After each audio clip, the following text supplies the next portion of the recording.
በስመ አብ ወወልድ ወመንፈስ ቅዱስ አሐዱ አምላክ አሜን። እንኳን ለዓለም ሁሉ ጌታ ኢየሱስ ክርስቶስ ዓመታዊ የልደት በዓል በሰላም አደረሳችሁ አደረሰን። ልደተ ክርስቶስ መድህን ተወልዶላችኋል። እነሆ ዛሬ በዳዊት ከተማ መድህን ተወልዶላችኋል፣ ይኸውም ብሩክ ጌታ ክርስቶስ ነው። የሉቃስ ወንጌል ምዕራፍ 2 ቁጥር 11። አዳም ከተሳሳተ ከገነትም ከወጣ በኋላ 5500 ዘመን ሲፈጸም ሕገ ኦሪት ከተሰጠች ከ1800 ዘመን በኋላ የእግዚአብሔር ቤተ መቅደስ ከተሰራ 1000 ዓመት በኋላ በልደተ ሥጋዌ ማቴዎስ ተቆጥሮ ከአብርሃም 42 ትውልድ በኋላ በልደተ ሕጋዌ ሉቃስ ተቆጥሮ ከአዳም 77 ትውልድ በኋላ ከዛሬ 2018 ዓመት በፊት በዓለማችን ላይ አንድ ታላቅ ተአምር ተከናወነ። አውግስጦስ ቄሳር የሮም ገዢ፣ ሄሮድስ የይሁዳ ንጉሥ፣ እንዲሁም ቆርኔሌዎስ የሶርያ ገዢ በነበሩበት ወቅት የሰውን ልጅ ሕይወት ወደ ታላቁ የድህነት ምዕራፍ ያሸጋገረ ታላቅ ክስተት ከማዕከለ ምድር በሀገር እስራኤል ተከሰተ። ይህም ጌታችን አምላካችንና የመድኃኒታችን የኢየሱስ ክርስቶስ ልደት ነው። የማቴዎስ ወንጌል ምዕራፍ 1 ቁጥር 17። የእርሱ ልደት ከሌሎች ልደታት ሁሉ ልዩ ነው። በመንፈስ ቅዱስ መሪነት በነቢያት ትንቢት ተነግሮለት፣ በመልአኩ በቅዱስ ገብርኤልም በሥርዓት ተነግሮለት በሕቱም ድንግልና ስለተወለደ የእርሱ ልደት እጅግ ልዩ ነው። በዚያ ወራት ለግብር አሰባሰብ እንዲያመች በማሰብ ሰው ሁሉ እንዲቆጠር እንዲጻፍ ከአውግስጦስ ቄሳር ትእዛዝ ወጣች። የእመቤታችን ጠባቂ የነበረው ዘመዷ አረጋዊው ዮሴፍም ከዳዊት ወገን ነበርና ጸንሳ ከነበረችው ከድንግል ማርያም ጋር ሊቆጠር ከገሊላ ናዝሬት ከተማ ተነስቶ ቤተልሔም ወደምትባል ከተማ ወደ ይሁዳ ሄደ። ሁሉም በየወገኑ ይቆጠር ስለነበር ዮሴፍም ከዳዊት ወገን ስለነበር ወደ ቤተልሔም ሄዱ። ጌታም ከአሕዛብ ጋር እነርሱን ሊያድን መጥቷልና አብሮ ይቆጠር ዘንድ ወደዚያው አመሩ። በዚያም በቤተልሔም እያሉ የድንግል ማርያም የመውለጃዋ ወራት 9 ወር ከ5 ቀን ደረሰ። የበኩር ልጇንም ወለደችው። እኔም ደግሞ በኩሬ አደርገዋለሁ፣ ከምድር ነገሥታትም ከፍ ይላል። መዝሙር 88 ቁጥር 27 እንደተባለ የበኩር ልጇን ወለደችው። አውራ ነህ ስትል እንዲሁም እንደዚህ በዮሴፍና በኒቆዲሞስ ትገዛለህ ስትል አውራ ጣቱን አሰረችው። በድርብ በፍታ ትገዛለህ ስትል ካህናት ሥጋህን ይጠቀልሉታል ስትል በጨርቅም ጠቀለለችው፣ በግርግም ማስተኛችው። በእንግዶች ማረፊያ ቦታ ስላልነበራቸው ሕፃኑ በግርግም ተኛ። በዚህች ዕለት የመወለዱ ትንቢት ተፈጸመ፣ የመወለዱ ብስራትም ተፈጸመ። በነቢይ ድንግል ትጸንሳለች ወንድ ልጅም ትወልዳለች የተባለው ኢሳይያስ 7:14 ተፈጸመ። በጨለማ የሄደ ሕዝብ ታላቅ ብርሃን አየም። በሞት ጥላና በጨለማ ሀገርም ለነበሩ ብርሃን ወጣላቸው። ትንቢተ ኢሳይያስ ምዕራፍ 9 ቁጥር 2 እንደተባለም ያ ብርሃን ወጣ። እንዲሁም ሕፃን ተወልዶልናልና ወንድ ልጅም ተሰጥቶናልና አለቅነቱን በጫንቃው ላይ ይሆናል። ስሙም ድንቅ መካር፣ ኃያል አምላክ፣ የዘላለም አባት፣ የሰላም አለቃ ተብሎ ይጠራል። ኢሳይያስ 9:6 ተብሎ እንደተተነበየም ሕፃን ተወለደ። ስሙንም አማኑኤል ብላ ትጠራዋለች። ኢሳይያስ 7:15 እንደተባለም ስሙ አማኑኤል ተባለ። አማኑኤል ማለት እግዚአብሔር ከኛ ጋር ሆነ ማለት ነው። ከጽዮን ታዳጊ ይመጣል፣ ከያዕቆብም ኃጢአትን ያርቃል። ኢሳይያስ 59 ቁጥር 20 ተብሎ እንደተጻፈ መድኃኒት ክርስቶስ፣ አዳኝ ክርስቶስ፣ ወገኖቹን እስራኤል ዘነፍስን የሚታደግ የታደገ ክርስቶስ ከአማናዊት ጽዮን በድንግል ማርያም ወጣ ተወለደ። ለድንግል ማርያም ስሙንም ኢየሱስ ትይዋለሽ፣ እንዲሁም ለዮሴፍ ስሙን ኢየሱስ ትለዋለህ። ሉቃስ 1:3 ማቴዎስ 1:21 ተብሎ በመልአኩ እንደተነገረም ስሙን ኢየሱስ አሉት። አስቀድሞ በነቢያት ስለመወለዱ ብቻ ሳይሆን ስለሚወለድበትም ቦታም አንቺም የኤፍራታ ምድር ቤተልሔም ሆይ አንቺ በይሁዳ አእላፋት መካከል ትሆኚ ዘንድ ታናሽ ነሽ፣ ነገር ግን አወጣጡ ከቀድሞ ጀምሮ ከዘላለም የሆነ በእስራኤልም ላይ ገዢ የሚሆን ከአንቺ ይወጣልኛል። ትንቢተ ሚክያስ ምዕራፍ 5 ቁጥር 2 እንደተባለ ታላቅ የሰማይና ምድር ንጉሥ በቤተልሔም ተወለደ። እነሆ በኤፍራታ ሰማነው፣ ዛፍ በበዛበትም ቦታ አገኘነው። መዝሙር 13:6 ተብሎ እንደተጻፈም የሕይወት እንጀራ የሆነው መድኃኒታችን ኢየሱስ ክርስቶስ የእንጀራ ቤት በተባለችው በቤተልሔም ተወለደ። የጌታችን የኢየሱስ ክርስቶስን ልደት የተለያዩ አካላት በተለያየ መልክ ተቀብለውታል። እንስሳት ትንፋሻቸውን ገበሩለት። በዚያ የነበሩ እንግዶች ግን ስፍራ አልሰጡትም። በሬ ገዢውን፣ አህያም የጌታውን ጋጣ አወቀ። እስራኤል ግን አላወቁኝም፣ ሕዝቤም አላስተዋለኝም። ትንቢተ ኢሳይያስ ምዕራፍ 1 ቁጥር 3 እንደተባለ እንስሳት አድግና ላህም አወቁት፣ ሰዎች ግን ራቁት።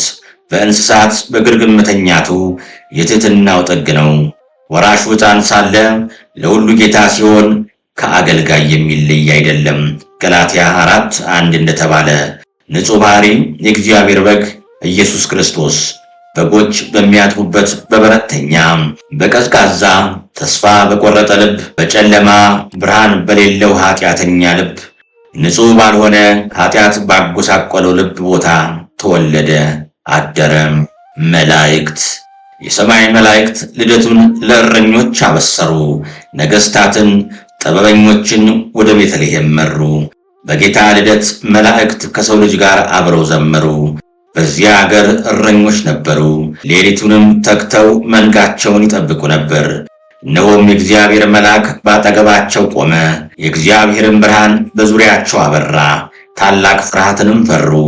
መልአኩም እንዲህ አላቸው፣ እነሆ ለእናንተና ለሕዝቡ ሁሉ ደስታ የሚሆን ታላቅ የምሥራች እነግራችኋለሁና አትፍሩ። እነሆ ዛሬ በዳዊት ከተማ መድህን ተወልዶላችኋል፣ ይኸውም ቡሩክ ጌታ ክርስቶስ ነው። ይህም ምልክት ይሆንላችኋል፣ ሕፃን ተጠቅልሎ በግርግምም ተኝቶ ታገኛላችሁ። ሉቃስ ወንጌል ምዕራፍ 2 ከ8 እስከ 13። ይህ ለእረኞች የተነገረው የልደቱ ብስራት ነው። የተወለደው ለመላእክት ሳይሆን ለሰው ልጆች ነውና መላእክት ተወልዶልናል ሳይሆን ተወልዶላችኋል አሉ። ይህ ታላቅ የምሥራች የእምነታችን መሠረት ነው። እምነታችን በእግዚአብሔር ስለመሆኑ መገለጫው ይህ ነው። ወንድሞቻችን ሆይ መንፈስን ሁሉ አትመኑ፣ ነገር ግን መናፍስት ከእግዚአብሔር ሆነው እንደሆነ መርምሩ። ብዙዎች ሐሰተኞች ነቢያት ወደ ዓለም መጥተዋልና የእግዚአብሔርን መንፈስና የሐሰትን መንፈስ በዚህ ታውቃላችሁ። ኢየሱስ ክርስቶስ በሥጋ እንደመጣ የሚያምን መንፈስ ሁሉ ከእግዚአብሔር ነው። ኢየሱስ ክርስቶስም በሥጋ እንደመጣ የማያምን መንፈስ ሁሉ ከእግዚአብሔር አይደለም። ይህም እንደሚመጣ የሰማችሁት ሐሳዊ መሲህ ነው። አሁንም እንኳ በዓለም ውስጥ አለ ለተባለው የጌታችን ልደት የተዋህዶ መሠረቷ ነው። አንደኛ ዮሐንስ ምዕራፍ 4 ከቁጥር 1 እስከ 3። መልአኩም አስቀድሞ ለተናቁት ለእረኞች ልደቱን አበሰረ። ድንገትም ከዚያ መልአክ ጋር ብዙ የሰማይ ሠራዊት እግዚአብሔርን እያመሰገኑ መጡ። ክብር ለእግዚአብሔር በአርያም ይሁን፣ ሰላምን በምድር ለሰውም በጎ ፈቃድ ይሉ ነበር። የሉቃስ ወንጌል ምዕራፍ 2 ቁጥር 14። አምላክ ሰው ሆነ፣ ሰው አምላክ ሆነ። በመላእክት ዘንድ ምስጋና ተደረገ፣ በደቂቀ አዳምም ዘንድ አንድነት ሆነ። የሰው ፍቅር አገብሮት አምላክ ሰው ሆነ። የእግዚአብሔር መልአክ የሩቅ ነገሥታትን ጌታ ወደ ተወለደበት ቦታ ወደ ቤተልሔም በብርሃን መራቸው። ነገሥታቱ በምስራቅ ያዩት ኮከብ ሕፃኑ ባለበት ቦታ መጥቶ እስኪቆም ድረስ በሰው ቁመት ልክ ዝቅ ብሎ ይመራቸው ነበር። ይህ ኮከብ የእግዚአብሔር መልአክ ነበር፣ እስራኤልን በብርሃን ፋና የመራ። ጥበበኞችን በኮከብ አምሳያ መርቷቸዋል። በቀን የሚያበራ ወደ ምስራቅ የሚሄድ ቆሞ በሰው ቁመት ወደ ታች የሚጠቁም መልአክ እንጂ ኮከብ አይደለም። እረኞች የመወለዱን ብስራት ከመልአኩ ሰምተው ከመላእክት ጋር አመሰገኑ፣ ዘመሩ። መልካም እረኛ እርሱ ነውና ልደቱም ቀድሞ ለእረኞች ደረሰ። የዮሐንስ ወንጌል ምዕራፍ 10 ቁጥር 11። እረኞቹም አመስግነውም አልቀሩም። እንግዲህ እስከ ቤተልሔም ድረስ እንሂድ፣ እግዚአብሔርም የገለጠልንን ይህንን የሆነውን ነገር እንይ ተባባሉ። ፈጥነውም ወጡ። ማርያምንና ዮሴፍን ሕፃኑንም በግርግም ተኝቶ አገኙ። አይተውም ስለዚህ ሕፃን የተነገረላቸውን ነገር ገለጡ። የሰሙትን ሁሉ እረኞች በነገሯቸው ጊዜ አደነቁ። የሉቃስ ወንጌል ምዕራፍ 2 ቁጥር 15 እስከ 18። እረኞች ልደቱን ሰሙ፣ አመሰገኑ፣ ፈጥነው ሄዱ። በሌሊት መንጋቸውን ትተው አዩ፣ ያዩትንም ለሌሎች ገለጡ። እረኞችም እንደተባለላቸው ስለሰሙትና ስላዩት ሁሉ እግዚአብሔርን እያመሰገኑና እያከበሩ ተመለሱ። የእውነተኛው እረኛ ልደት ለትጉሃን እረኞች ተበሰረ። በግርግም ተኝቶ ከካህናቱ ከጸሐፍቱ ሳይሆን ከእረኞቹ ምስጋናን ተቀበለ። የበጎች እረኞች የበጉ ልደት ከሊቃውንት ከመምህራን ከነገሥታቱም ቀድመው ሰምቶ አመሰገኑት። የጥበብ ሰዎች የሩቅ የምስራቅ ነገሥታት የጥበብ ሰዎች ሊሰግዱለት ስጦታንም ሊያበረክቱለት መጡ። በቅርቡ የነበሩት ነገሥታት በመጣው ሰራዊት ብዛትና የተወለደው ንጉሥ በመባሉ ደነገጡ። የጥበብ ሰዎች በኮከብ በመልአክ ተመርተው 2 ዓመት ተጉዘው መጥተው ሰግደውለት የነገሥታት ንጉሥ ነውና ወርቅን ለመንግሥቱ፣ ዕጣንን ለክህነቱ፣ ከርቤንም ለሞቱ ገበሩለት። በነቢይ የተርሴስና የደሴቶች ነገሥታት ስጦታን ያመጣሉ። የአረብ ነገሥታት እጅ መንሻን ያመጣሉ። መዝሙር 71 ቁጥር 10 እንደተባለ የልደት የገና በዓል የስጦታ ቀን የሚባለውም ለዚህ ነው። የጥበብ ሰዎች የተወለደው አይሁድ ንጉሥ ወዴት ነው አሉ። ንጉሥ ሆኖ የተወለደ እርሱ ብቻ ነው። ሌሎች ተወልደው ይነግሳሉ እንጂ ንጉሥ ሆነው ሊወለዱ አይቻላቸውም። የጥበብ ሰዎች መወለዱንም አውቀው ስለነበር የሚወለደው ሳይሆን የተወለደው አሉ። ሄሮድስና ኢየሩሳሌም የሩቅ አገር ነገሥታት በልደቱ ተደስተው አምሃ ሲያቀርቡ የቅርብ ነገሥታትና ኢየሩሳሌም ግን ደነገጡ፣ ተረበሹ። የቅርቡ ንጉሥ ሄሮድስ ግን የአይሁድ ንጉሥ ተወለደ ሲባል ደነገጠ። የካህናት አለቆችና የሕዝቡን ጻፎች ሁሉ ሰብስቦ ክርስቶስ ቤት ይወለዳል ብሎ ጠየቃቸው። እንዲህም አሉት፣ በይሁዳ ክፍል ቤተልሔም ነው፣ በነቢይ እንዲህ ተብሎ ተጽፏልና አሉት። ከዚህ በኋላ ሄሮድስ 70 ሰገልን በስውር ጠራቸው። ኮከቡ የታየበትንም ዘመን ከነርሱ ተረዱ። ሄዳችሁ የዚያን ሕፃን ነገር እርግጡን መርምሩ፣ ያገኛችሁትም እንደሆነ እኔም መጥቼ ሰግድለት ዘንድ በእኔ በኩል ተመልሳችሁ ንገሩኝ ብሎ ወደ ቤተልሔም ሰደዳቸው። የማቴዎስ ወንጌል ምዕራፍ 2 ከቁጥር 4 እስከ 9። ሄሮድስ ይህንን ያለው እንደ ቃሉ ሊሰግድለት ሳይሆን ሊገድለው አስቦ ነበር። የጌታን ልደት የቅርቡ ንጉሥ ሄሮድስ ሳይሆን የሩቆቹ ነገሥታት 70 ሰገል ሰሙ። እርሱ ሲሰማ ተረበሸ፣ እነርሱ ግን ሲያገኙት ተደሰቱ። ይህንን የጌታን ልደት እኛስ እንዴት እንቀበለዋለን? እንደ ቤተልሔም ሰዎች ወይስ እንደ እረኞቹ? እንደ ጥበብ ሰዎች ወይስ እንደ ሄሮድስ? የቤተልሔም ሰዎች በምድራዊ ተግባር ተጠምደው ሌሎች እንግዶችን በማስተናገድ ሲባክኑ፣ ጌታቸው ሲወለድ ማደሪያ መስጠት አልቻሉም። ትጉሃን እረኞች ግን ከብቶቻቸውን በትጋት ሲጠብቁ የራሳቸውን ጠባቂ ያገኙት።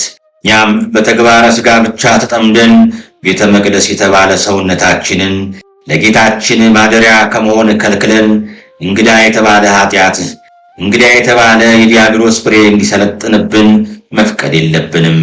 የጥበብ ሰዎች አባቶቻቸው የነገሯቸውን ተስፋ አስበው ሩቅ መንገድ ተጉዘው አምሃ ይዘው በመምጣታቸው ከመጡበት ያለማመን መንገድ ይልቅ በሌላ የእምነት መንገድ የክርስቶስን ፍጹም ሰው ፍጹም አምላክ መሆንን አምነው ተመለሱ።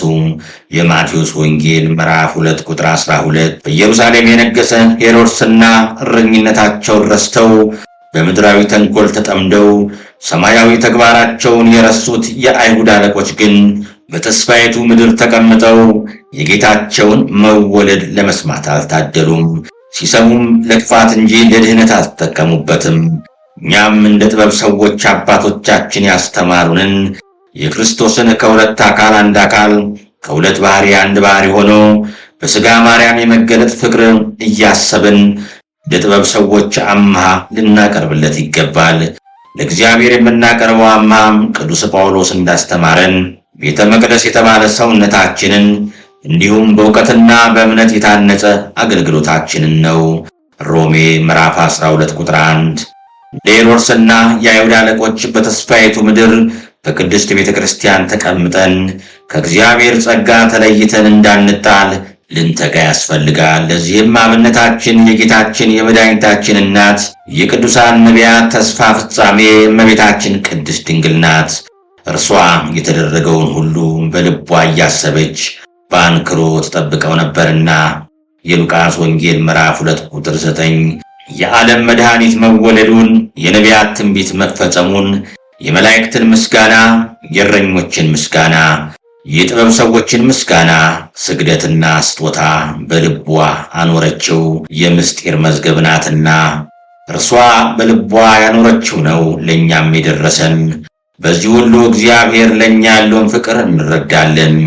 ሐዋርያው ቅዱስ ዮሐንስ በዚህ እግዚአብሔር ፍቅር በእኛ ዘንድ ተገለጠ፣ በእርሱ በኩል በሕይወት እንኖር ዘንድ እግዚአብሔር አንድ ልጁን ወደ ዓለም ልኮታልና አንደኛ ዮሐንስ ምዕራፍ 4 ቁጥር 9 እንዳለ ይህን እግዚአብሔርን ፍቅር መርምረን መፈጸም አንችልምና ባንክሮ እናደንቃለን። ይህንን አስመልክቶ የደገኛው የባስልዮስ ወንድም የኑሲስ ኤጲስቆጶስ ቅዱስ ጎርጎርዮስ እንዲህ አለ። ለእኛም በሥጋ መገለጡን እንደሚገባው መርምረን ልናውቀው አይቻለንም። ጸጋን ለመስጠት ያደረገውን ተዋህዶ የሚያምኑት ሰዎች ከእነርሱ ትምህርትን ይቀበሉ ዘንድ ይገባል ብሎ ቃል ስለ እነርሱ ከተናገረላቸው ከመምህራን እንማር ዘንድ ያሻናል። ለእኛም በሥጋ መገለጡን እንደሚገባው መርምረን ልናውቀው አይቻለንም። ጸጋን ለመስጠት ያደረገውን ተዋህዶ የሚያምኑት ሰዎች ከእነርሱ ትምህርትን ይቀበሉ ዘንድ ይገባል ብሎ ቃል ስለ እነርሱ ከተናገረላቸው ከመምህራን እንማር ዘንድ ያሻናል። ሃይማኖተ አበው ዘቅዱስ ጎርጎርዮስ 35:10 ስለዚህ ሁላችንም የተደረገልንን ድንቅ ተአምር የተሰጠንን ድንቅ ስጦታ እያሰብን ከቅዱስ ኤፍሬም ጋር እናመስግን። በቅዱሳን ላይ የሚያድር እግዚአብሔር እኛን ለማዳን ልዩ ከሆነች ድንግል ሰው ሆኗልና ይህን ድንቅ እዩ። ስለተገለጠልን ምስጢር ምስጋና አቅርቡ። ሰው የማይሆን ሰው ሆኗልና ቃል ተዋህዷልና ጥንት የሌለው ሥጋ ጥንታዊ ቀዳማዊ ሆነ። ዘመን የማይቆጠርለት መለኮት ዘመን ተቆጠረለት። የማይታወቅ ተገለጠ፣ የማይታይ ታየ። የሕያው የእግዚአብሔር ልጅ በእርግጥ ሰው ሆነ። የረቡዕ ውዳሴ ማርያም የተደረገልንን አስበን የጌታችንን ልደት እንደ ዮሴፍና ሰሎሜ በአንክሮ እንደ ጥበብ ሰዎች በአምሃ እንደ ቤተልሔም እረኞች አገልግሎታችንን በትጋት በመፈጸም እንደ ቅዱሳን መላእክት በሰማያዊ ምስጋና እንድናከብር የቅዱሳን አምላክ የአብ የባሕርይ ልጅ የድንግል ማርያም ልጅ ኢየሱስ ክርስቶስ በቸርነት ይጎብኘን። ወስብሐት ለእግዚአብሔር።